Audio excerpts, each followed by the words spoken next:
masigit po natin, no, malaman o maintindihan ang kapangyarihan po ng ating Panginoon.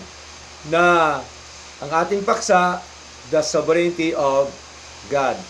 Pag sinabi pong sovereignty, ibig sabihin, that God is absolute. Pag sabing absolute, ganap, kumpleto, walang kulang, walang limitasyon, lubos, buong buo ang kapangyarihan ng Diyos. Okay? Wala hong limitasyon ang kapangyarihan po ng ating Panginoon. Okay?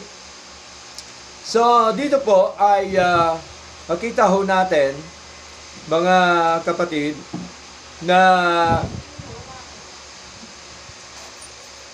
sabi po dito, He does not depend on man. No? Hindi ho si Lord nagdedepende sa tao. Nor does He react to events. He ordains whatsoever comes to pass according to His own will and purpose. No? Kanya hong itinalaga ang lahat ng mga bagay ayon sa kanyang layunin at biyaya. No? Yun po yun. Layunin ng kanyang kalooban at layunin at of course, yung kanyang biyaya. So, kita ho natin yung tinatawag po na salvation, yung pagligtas po sa atin. Makita din po natin yung tinatawag po na providence. No? Pag sinabing providence, ito po yung pamamahala ni Lord sa lahat ng mga bagay sa mundo pong ito. And all things are governed entirely by God, not by the will of man. So, sa buong mundo, si Lord po ang namamahala, mga kapatid, sa lahat ng mga bagay dito po. At hindi po nangyayari na kung saan ay dahil lamang po sa kalooban ng tao. Minsan, pagka gusto natin, minsan may mga bagay na hindi natutupad. Tama? Kasi po, kung hindi po talaga will ni Lord, wala po talaga yan. Okay? So, makita ko natin ang Psalms chapter 115, verse 3. Okay. Basahin po natin. Psalms chapter 115, verse 3. Okay po. Babasahin po ni Sister Maymay ang verse 3. Ngunit ang aming Diyos ay nasa mga langit, kanyang ginagawa ang kanyang ibigin. Tingnan niyo po. Malinaw, no? But our God is in the heavens, He hath done whatsoever hath pleased. No? Ang Diyos daw natin ay nasa langit, kanyang ginagawa ang kanyang nais o ibigin. No? Wala po yan dyan sa bagong tipan po. Lumang tipan po ito. Okay? So, makita ko natin na ginagawa ng Diyos yung gusto niya, yung kanyang ibigin, mga kapatid. Kaya ho, sa ating paglilingkod ay dapat lamang po tayo sumunod po, no, of course, sa kalooban po ng ating Panginoon. Ginagawa niya. Kaya tingnan niyo po, yung ating buhay dito sa mundo, okay? Yung buhay natin sa mundo ay gusto ba natin? From the very start of our life? Gusto natin yung buhay natin dito sa mundo? Tayo ba ang nagtalaga? Tayo ba ang nagsimula ng buhay natin sa mundo? Hindi. Of course, si Lord. Tama? Okay? Maging po yung ating pagpunta sa ibang lugar. Di po ba? Nung maliit ba tayo, nasabi natin, ay, sa kalagitnaan ng buhay ko, doon ako sa Kabanatuan. Di ba? Wala naman po eh. Di ba, Sister Jen? Oh, Sister Jen, galing pa ng Alcalayan. No, malayo din po. Okay? Oo. Si Sister, galing ng Mindanao. Ako galing Mindanao. Si Nanay, galing Iloilo. Sister Agnes, na napakalayo. Galing ng Gapan. Di ba? Di ba? So, ibig sabihin, wala akong nakakaalam kung saan tayo ilagay ni Lord. Tama? Bakit nandito tayo ngayon? Kasi po ito ang kalooban ng Diyos sa buhay po natin. Hindi po natin ito kagustuhan. Tama? Kagustuhan po ito ni Lord. Kaya naman natin nagawa po ito kasi inilagay po ng Diyos sa puso natin na tayo po ay makakapunta dito. Si Lord pa rin po, mga kapatid. No? Kaya malinaw, sabi po ng ating Panginoon sa magitan po ni David, na ginagawa po ni Lord ang kanyang ibigin, no? Of course, para sa atin. Ipinapakita na ang Diyos ay gumagawa ayon sa kanyang sariling kalooban. Walang makapipigil o makapagbago ng kanyang layunin. Meron bang tao nakakapigil sa Lord? Di ba? Wala naman, no? Kaya nga po, di ba, minsan merong bigla lang, minsan merong mga lindol, mga bagyo, tama? Mga kung ano-ano nangyari. Yun po kasi dahil yan sa pamamahala po ni Lord, no? Kaya wag nating sisihin si Lord pagka meron tayong nakikita na anumang mga sakuna, kasi po layunin po yan ni Lord, meron siyang dakilang layunin po ron. Okay po? Pero salamat sa Lord dahil tayo po ay dito sa lugar na ito, tingnan nyo po, ay bihirang-bihira lamang yung mga kalamidad. Unlike po sa ibang mga lugar. Tama po? Bakit po? Ano nakita nyo dito? Dito sa Cabanatuan? Maraming Kristiyano. Maraming naglilingkod sa Lord. Okay? Kasi kahit man yan sila, merong mga kaunting kulang ang kanilang paglilingkod. Tandaan po natin, kahit minsan mali ang aral, tandaan po natin, ang kanilang paring puso, nakikita po yan ni Lord. Amen po? Amen. So, yun po yun, mga kapatid. Kaya, dito sa ating paglilingkod sa Lord, nakita ko natin yung kapangyarihan po ng ating Panginoon. Kaya po, ang tao kaya durugin ni Lord. Amen po? Kaya ho tayo, wala ho ipagmamalaki sa ating Panginoon. Now, number 1, makita ko natin, God is sovereign in His being. Ang Diyos ay ganap na makapangyarihan sa kanyang sariling gusto at pagka-Diyos. No? Nagagawa niya ang gusto po niya. Wala hong taong nakakadlang sa kanya. So, God is God, He does His will. Ang Diyos ay Diyos at nagagawa niya ang kanyang nais, ang kanyang kalooban sa mundo po ito na ating ginagalawan, maging sa buhay po natin. Okay? So, maging nga po sa partner natin sa buhay, hindi naman natin alam. Naging partner po si Agnes. Di ba ba? Oh, kayo din po, ganun din. Hindi natin alam nung mali tayo, di ba? Nung wala pa tayo, di ba? Hindi natin alam yun, no? Oo. So, hindi natin alam yun. Kasi nga po, ay tandaan po natin, yung tayo bilang tao, bilang anak ng Diyos, limitado lang po tayo. Si Lord, unlimited po siya. Alam po niya lahat yun, no? Tandaan po natin, no? Sabi nga ng Biblia, kahit na bilang ng book natin, bilang na po yan ni Lord, no? Bilang na po yan ni Lord, okay? So, malinaw po, no? God is not subject to anyone or anything. He is self-existent, eternal, and independent. No? Independent po si Lord. Hindi po siya pwedeng turuan sa kanyang ginagawa. Di ba ba? Kaya po, hindi ka po pwedeng magalit sa Lord kasi kalooban po niya yan. Yan po ang gusto niya. Di ba ba? Kaya may maraming tao na nawala ng mal sa buhay, galit na galit sa Diyos. Di ba ba? Tandaan po natin, lahat po na klaseng kamatayan meron tayo, may katakdaan si Lord. Tama? May katakdaan si Lord. At lahat tayo, may iba't ibang klase itinakda ni Lord kung anong kamatayan meron tayo. Tandaan po natin yan. Di ba ba? No? Kaya po, tingnan nyo po, may mga bata, wala na, di po ba? May mga bagong panganak, di ba, binabawian na kagad ng buhay kasi po, nakatakda po yan lahat sa ating Panginoon. Maging po ang buhay natin, hindi natin alam yan kung anong klaseng kamatayan meron tayo. Tama? Pero si Lord, alam po niya yan. Okay? So, yun po mga kapatid, malinaw na ang Diyos, tandaan po natin, siya po ay eternal at siya din po ay independent, no? Ang Diyos ay hindi sakop ni numan o ng anuman. Siya ay may sariling pag-iral, walang hanggan, at ganap na malaya o hindi nakadepende kanino man. Okay? Now, the eternal God is our refuge. Tandaan po natin, ang walang hanggang Diyos natin, siya po yung ating kanlungan.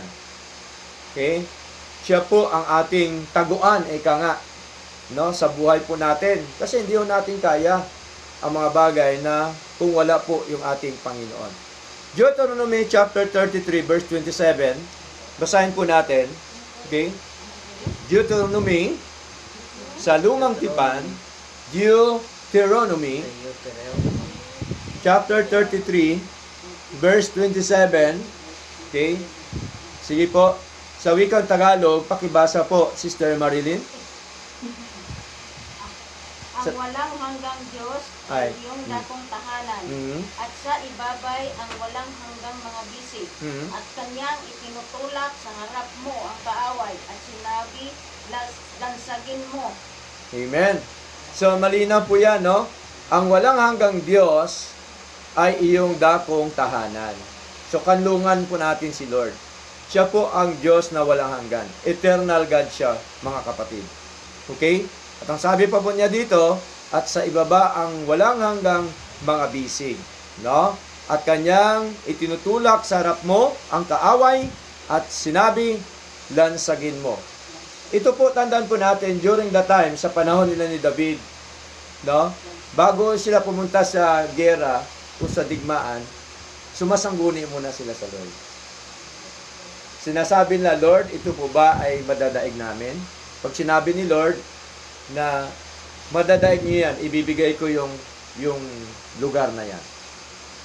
Madadaig po nila. Okay? So, pero hindi lahat nilang hiling pinagbigyan ni Lord. Kasi po, si Lord nakakaalam ng lahat. Tama?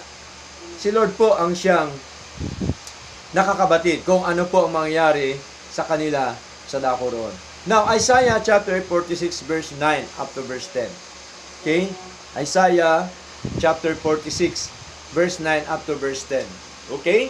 Sige po, babasahin po ni Sister Agnes, Isaiah chapter 46 verse 9 up to verse 10. Sa wikang Tagalog, Sister. Inyong alalahanin ang mga dating bagay ng una, sapagkat ako'y Diyos, at walang ibaliban sa akin. Ako'y Diyos at walang gaya ko, na nagpapahayag ng wakas mula sa pasimula at mula ng mga unang panahon, ng mga bagay na hindi pa nangyayari, na nagsasabi, ang payo ko ay mananayo at gagawin ko ang aking buong kaligayahan. Amen. So, gagawin ni Lord ang kanyang buong kaligayahan. At ang sabi pa ni Lord, ang aking payo ay mananayo. Yung gusto niya, ibig sabihin, hindi yung gusto natin. Okay? So, malinaw po yan, mga kapatid, na ang Diyos ay makapangyarihan sa lahat. Nagagawa niyang lahat, nagustuhan niya, walang makapipigil sa layunin ng Diyos. No? Kahit anong gawin ng tao, tatambling-tambling man sa diyan, kung hindi talaga kalooban ng Diyos, wala po talaga yon. Amen po? Okay? Kaya po dapat ay ipagkatiwala natin sa Lord ang lahat na mga bagay sa buhay po natin. Sapagkat malinaw po, nang sabi po ng ating Panginoon, ay siya ang Diyos na walang iba liban sa Kanya. No? At ang sabi ni Lord, at walang gaya ko. Now, dito naman tayo sa Daniel chapter 4 verse 35. Si Nanay Lenny po ang siya magbasa sa wikang Tagalog. Daniel chapter 4 verse 35. Daniel yung kinagat po ng leon. Okay? Na hindi tumalab dahil sa kapangyarihan po ni Lord. Daniel chapter 4 verse 35. Sige po na sa wikang Tagalog po.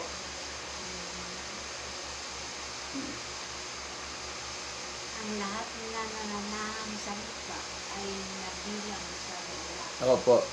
at kaniyang ginagawa ang ayon sa kanyang kalooban, sa hukbo ng langit, Opo. at sa mga nananahan sa lupa, at walang nakakahadlang sa kanyang kamay, Amen. o makapagsasabi sa kanya, anong ginagawa mo? Amen. So wala talaga makapagsasabi sa Lord na ano bang ginagawa mo. No? Sapagkat ang sabi po ng ating Panginoon malinaw po na kanyang ginagawa ang ayon sa kanyang kalooban, no? Sa hukbo ng langit, ibig sabihin yung mga bagay na panlangit at sa mga nananahan dito sa lupa. Okay? At wala makakahadlang sa kanyang kamay na makapagsasabi sa kanya anong ginagawa mo. So, hindi natin pwedeng questionin si Lord. Tama? Kung ano po ang nais ng Panginoon, dapat doon lang po tayo. Kasi yun po ang nais po ni Lord. Di po ba? Kaya lahat po na ating mga pinaplano, lahat po na ating gusto, lahat po na ating gagawin sa buhay, dapat ipagkatiwala po natin yan sa ating Panginoon. Dapat lagi nating isangguni, no, sa ating Panginoong Diyos ng buhay. Alam niyo po ba, napakasarap ng lahat nating plano, lahat nating desisyon, lahat nating nanais, sinasanggunin natin sa Lord. Kasi, once na hindi man yan mangyari, kung ang kalooban ng Lord na hindi mangyari yan, hindi ka masasaktan. Tama? Unlike doon sa talagang sure na sure ka, pero hindi pala kalooban ni Lord, bandang uli, masasaktan ka. Kaya maraming nagbibigti, maraming nasasaktan sa buhay, nai-stress. Kasi po, hindi niya sinasangguni sa ating Panginoon. No? Napakahalaga yung ating pagsasangguni dapat sa ating Diyos. Ang Diyos ay hindi napipigilan at hindi tinatanong ng sinuman. Ang Diyos ay hindi sumusubok, hindi umaasa at hindi naghihintay sa anumang gawin ng tao. Hindi ho. Dapat ang tao ang sumusunod kung anong gawin niya sa harapan ng ating Panginoon. Dapat ang tao ang siyang sumunod sa Diyos. Hindi po pwede na ang Diyos ang siyang sumunod sa tao. Tama? Baliktad po. Hindi pwede ang ginawa ang susunod sa gumawa. Tama? Hindi pwede ang nilikha sumunod doon sa manilikha na walang iba kundi ang ating Diyos. Okay? So malinaw po yun. Ano pa pong sabi dito?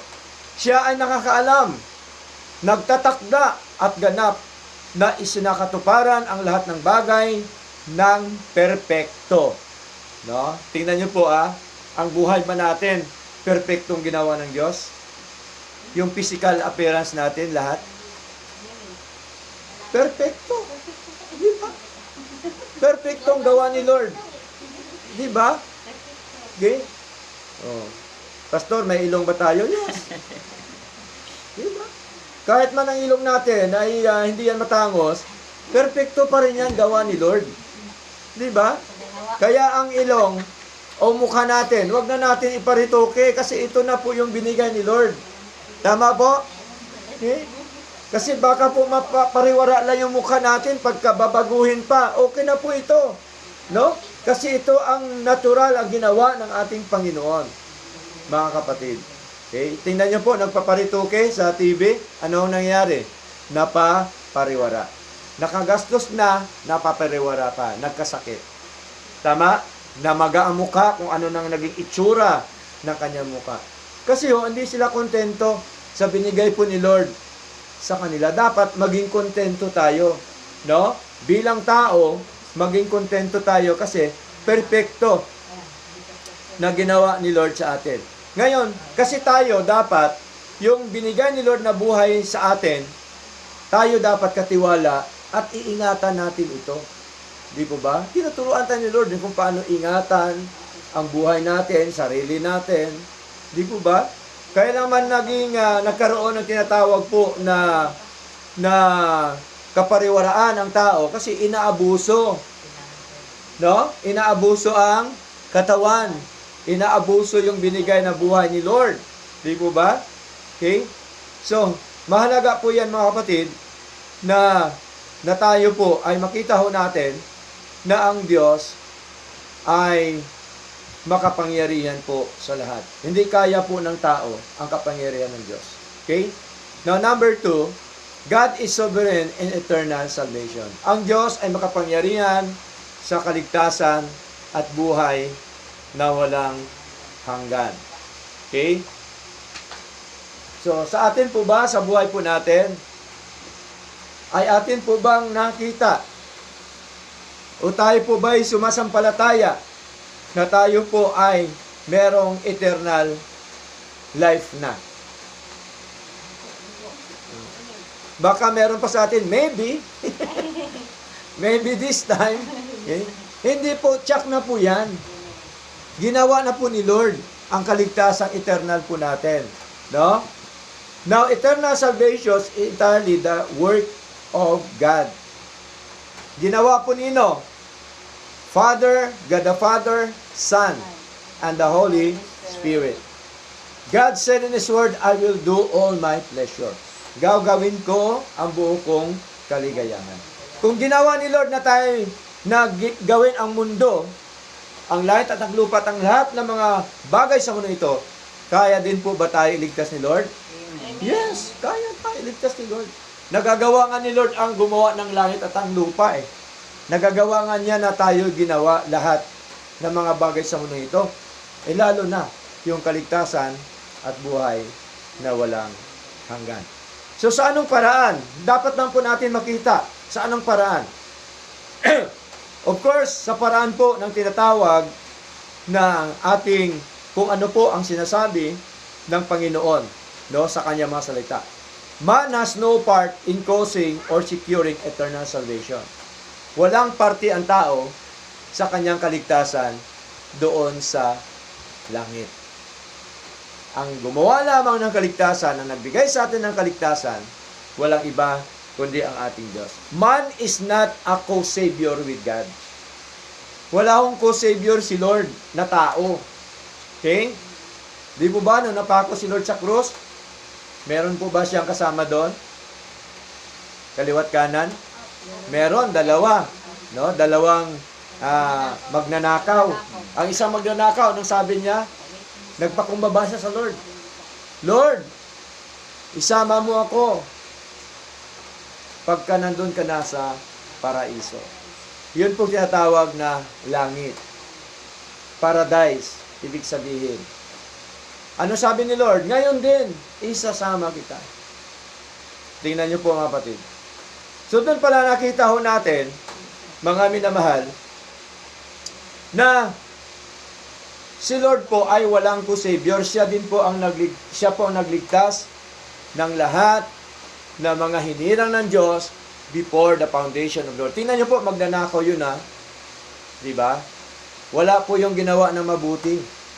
Pero sabi ni Lord, ngayon din, isasama kita sa paraiso. You know why? Because ang klaseng taong yon, I believe na siya po ay hinirang ng Diyos before the foundation of the world. Hindi lamang siya sa mundo ito ang buhay niya, hindi lamang niya na-enjoy ang paglilingkod sa Lord. Di po ba? Napariwara lang ang kanyang buhay dito sa mundo, pero ang kanyang kaligtasan, hindi po yan nawawala. At sabi ni Lord, ngayon din, isasama kita sa paraiso. Pero hindi lisensya yon ng isang anak ng Diyos para magnakaw, para gumawa ng kasalanan, kasi sasabihin niya, ligtas naman ako. Hindi yan lisensya. Ang tinuturo ni Lord sa atin, gumawa ng mabuti. Tama? Maglingkod sa Lord, sundin ang kanya mga kalooban. Okay? So, here is God's eternal blueprint and sovereign plan and eternal salvation.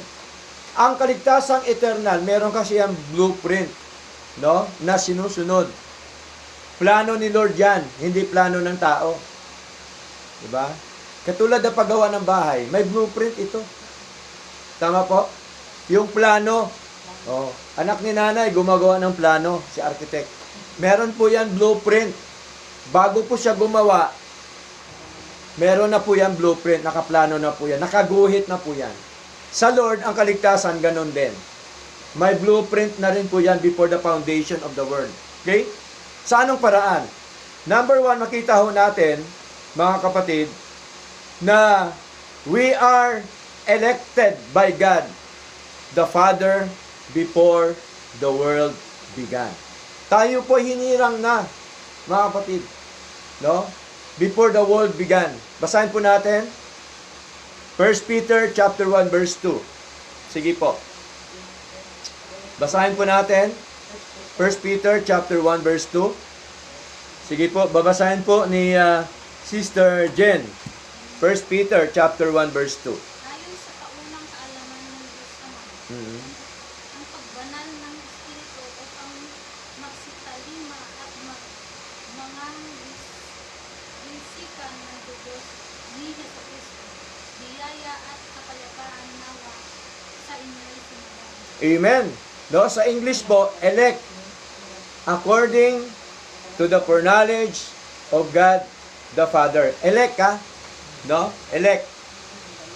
Paghirang ayon sa kaalaman ng Diyos Ama. Pag sinabing foreknowledge, alam na po niya ang nangyari. Tama? Noon pa man, alam na po niya yan. May plano na po yan. Meron na po siyang hinirang, meron na po siyang pinili sa kaligtasan at buhay na walang hanggan. Kaya ang kaligtasan natin, hindi po ito tsamba. Hindi po ito ginagawa pa lang ngayon. Ginawa na po ni Lord. Before the foundation of the world. Meron pong hinirang si Lord, mga kapatid. Kasi yun pong nais niya eh. Okay? Now, ano pa po? Basahin po natin ang 2 Thessalonians chapter 2 verse 13. Babasahin naman ni Sister Gretchen.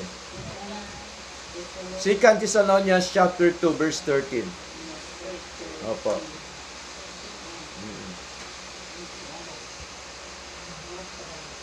Ngunit kami ay nararapat magpasalamat sa Diyos dahil sa inyo, mga kapatid na minamahal ng Panginoon, sa pagkakahirang sa inyo ng Diyos, buhat ng pasimula sa ikaniligtas sa Amen. pagpapabanal ng Espiritu at pananampalataya sa katotohanan. Amen. Tingnan niyo po, oh.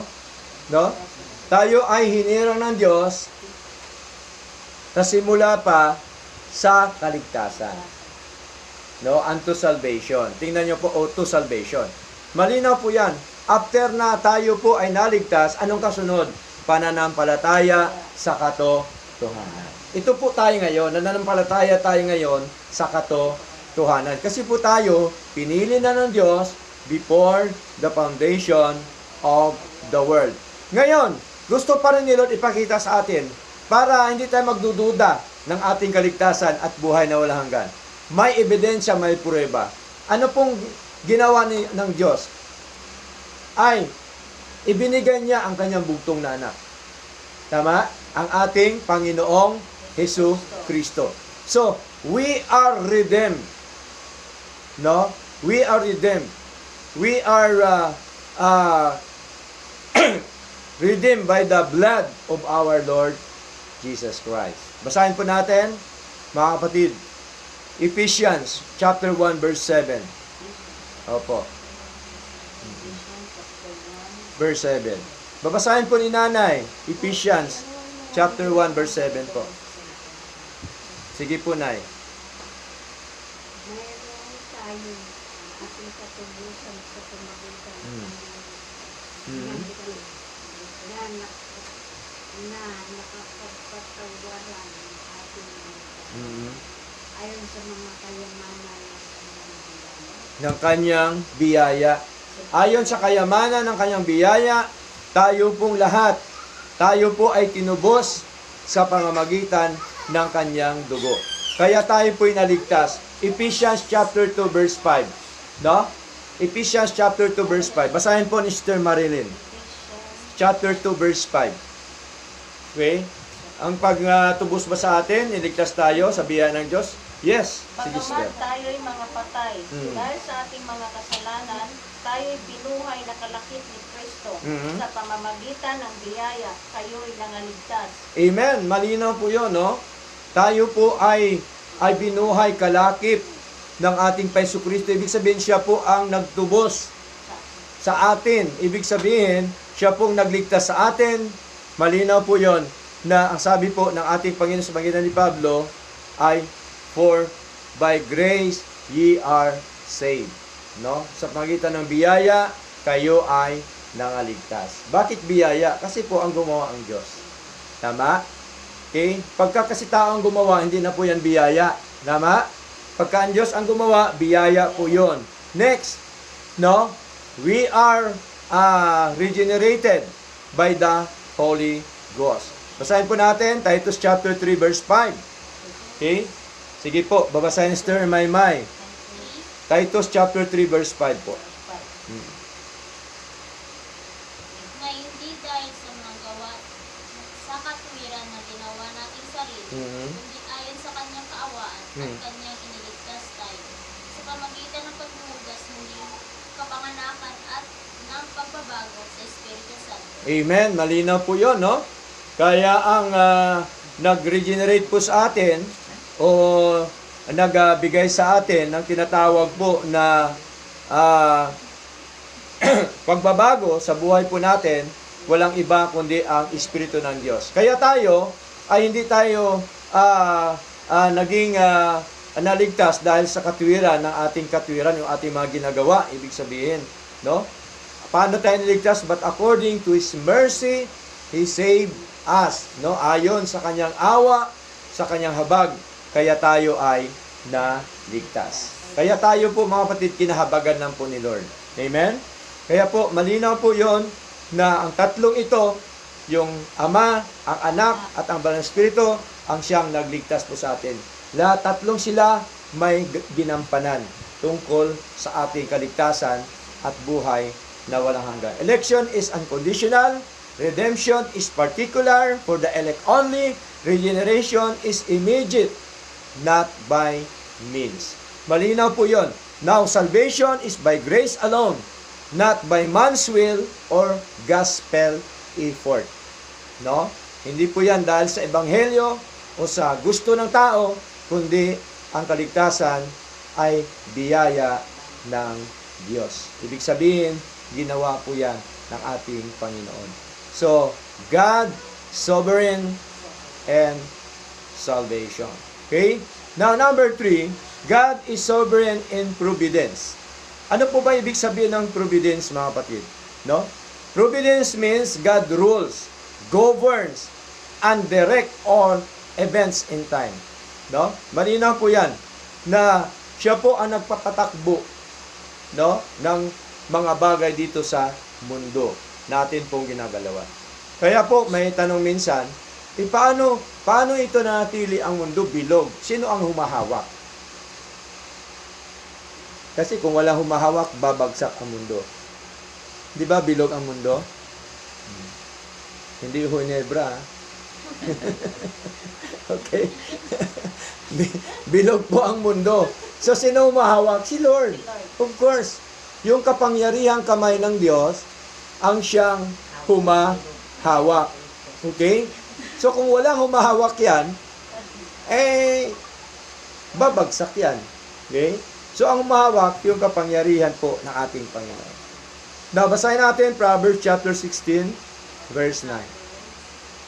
Sige po. Babasahin si Agnes sa wikang Tagalog. Proverbs chapter 16, verse 9. Ang puso ng tao ay kumakatha ng kanyang lakad, ngunit ang Panginoon ang nagtutuwid ng kanyang mga hakbang. Amen, no? Kahit may katha ka ang puso mo sa inyong lakad, ngunit ano pa pong sabi ni Lord? Ngunit ang Panginoon ang nagtutuwid ng kanyang mga hakbang.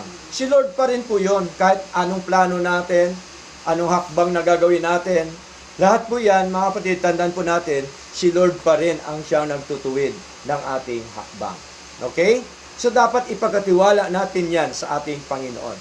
Even sa ibon, no? Na hindi nahulog, si Lord pa rin yan ang may hawak doon. Kung yun po ay malalaglag o hindi. Basahin po natin. Matthew chapter 10, verse 29. Okay? Sige po, babasahin ni Sister Marilyn. Matthew chapter 10, verse 29. Sister Gretchen ang 30. Sige po. Hindi baga ipinagbibili ng isang geles ang dalawang maya, at kahit isa-isa kanilang hindi mahuhulog sa lupa kung hindi pahintulot ng inyong Ama. Amen. Pagka hindi talaga ipahintulot ni Lord, yung ibon na malaglag, hindi po talaga malalaglag po yun.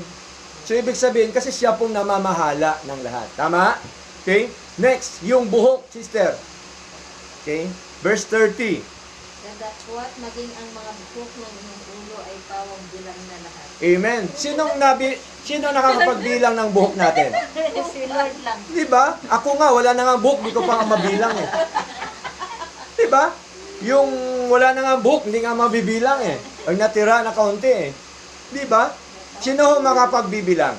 Si Lord. Kasi sabi ni Lord, maging ang buhok nyo, bilang na. Siya po ang nakapagbilang. Alam po niya lahat siya. No? Siya pong gumawa lahat eh. No? Lahat na ginagawa natin dito, ano man laman ng puso natin, alam po yan ni Lord. Kahit po yan di alam ni pastor.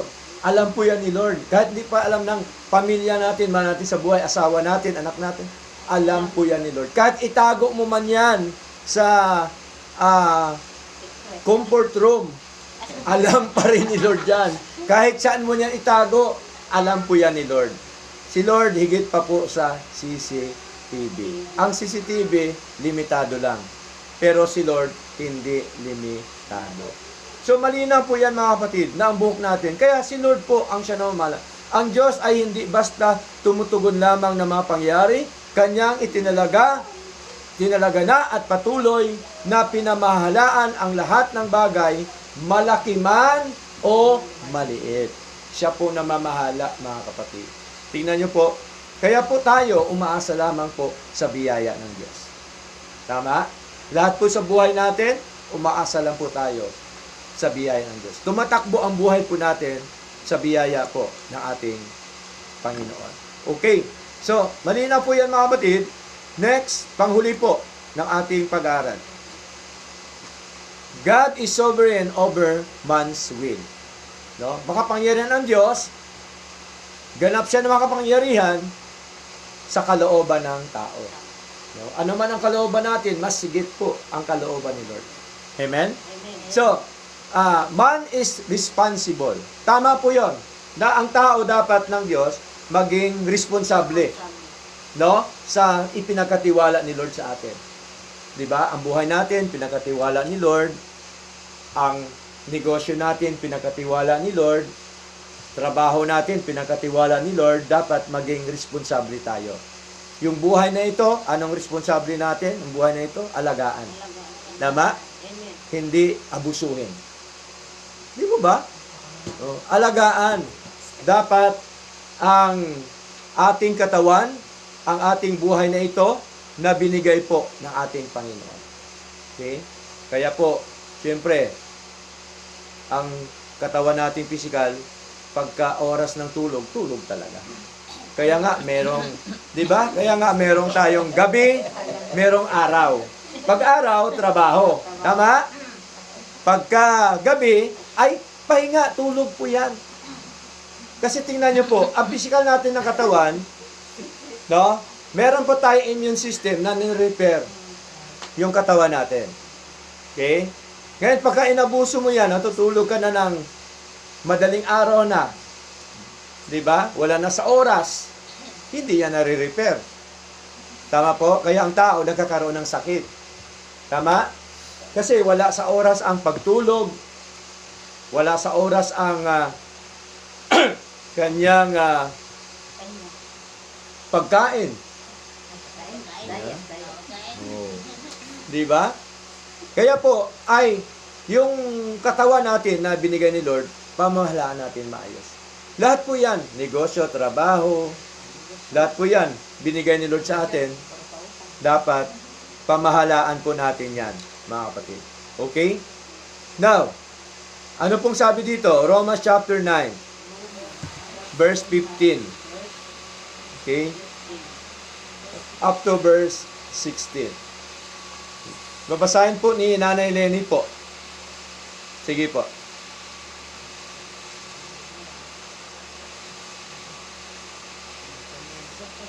Sinabi niya kay Jesus, ako'y maawa sa aking pinakaawaan. Ako'y naharapag sa aking pinaharapag.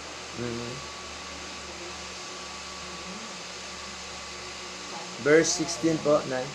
Kaya nga hindi isa may ibig, hindi isa tumatakbo, hindi isa pinaawa. Amen. Sabi ni Lord, naawa ko sa ibig kong kaawaan. Okay? At ano pa pong sabi dito? Hindi lamang siya naawa, kundi kinahabagan ko ang nais kong kahabagan. Kaya sabi dito sa verse 16, kaya nga, hindi sa may ibig, ibig sabihin, hindi sa tao, ni hindi sa tumatakbo, kung ano man mga tumatakbo sa mundo, kundi sa Diyos na naaawa. Kaya tayo po, kinawaan lang po ni Lord. Kinahabagan lang po tayo ng Diyos. Kung bakit meron tayo ngayon malusog na katawan. Tama? Kung bakit tayo nabubuhay pa sa mundong ito. Kung bakit tayo po ay nandito ngayon sa gawain ni Lord. Ito po ay kahabagan ng Diyos na ibinigay po sa atin. Ano pa po? Sabi dito sa Isaiah, no, basahin po natin. Sorry po, Jeremiah chapter 10, verse 23. Babasahin po, Sister Marilyn. Jeremiah. Jeremiah chapter 10, verse 23. O Panginoon, talastas ko na ang lakad ng tao ay hindi sa kanyang sarili, hindi para sa taong lumalakad ang magtuwid ng kanyang mga hakbang. Tingnan mo. Ibig sabihin po, hindi sa tao, kundi ibig sabihin sa Diyos po ang paglakad ng matuwid sa kanyang mga hakbang, no, sa harapan ng ating Panginoon. Kaya po, ang kaisipan natin, hindi yan kaisipan ng Diyos. Magkaiba. No? Ang isip natin at saka yung isip po ni Lord. No? Basahin po natin Isaiah chapter 55 verse 8 up to verse 9. Basahin po, Sister Agnes, Isaiah chapter 55 verse 8 up to verse 9.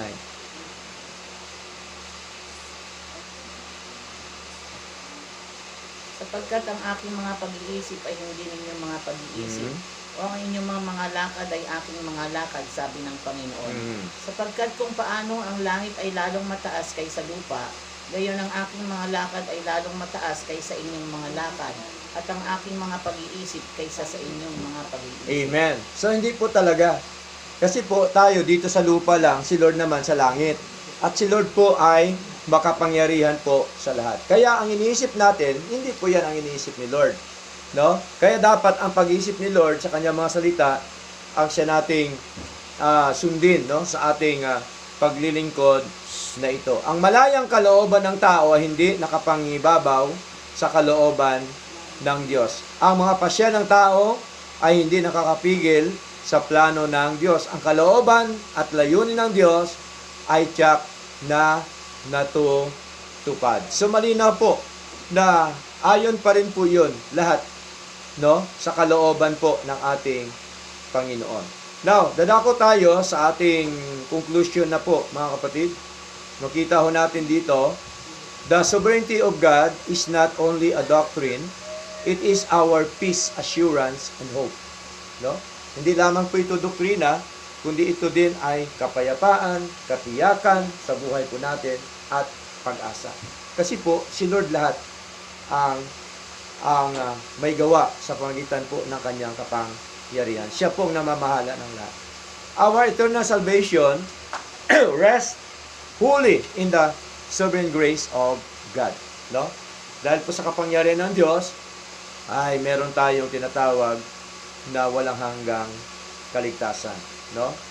Our eternal salvation rests. No? Kaya tayo, meron pong tinatawag na kapahingahan ng ating kaluluwa because of our eternal salvation is only by the grace of God. The Father choose, the Son redeemed, the Spirit quickened.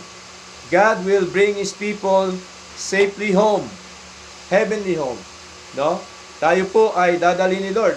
No? Next natin pag-aaral ay yung tinatawag po na final phase of salvation, yung glorification, no, ng ating Panginoon. Kung paano tayo dadalhin ni Lord doon sa kanyang kaharian, doon po sa langit.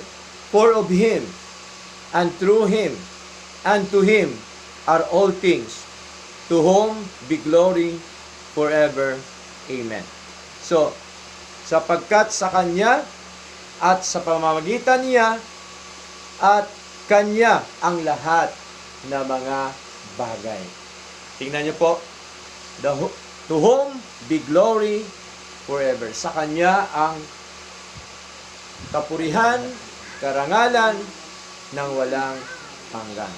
So malinaw po yun, mga kapatid, ang soberanya ng Diyos ay nangahulugan na ang Diyos ay may ganap na kapangyarihan sa lahat ng bagay. Lahat na nangyayari ay nasa ilalim ng Kanyang pamamahala. Kaya tayo ay magpatuloy sa pagtitiwala, sumunod, magpasakop, at magpahinga sa Kanyang kalooban. So wag po maging trouble ang buhay natin. Magpahinga tayo sa katotohanan ng ating Panginoon. Purihin po ang ating Diyos. May tanong po.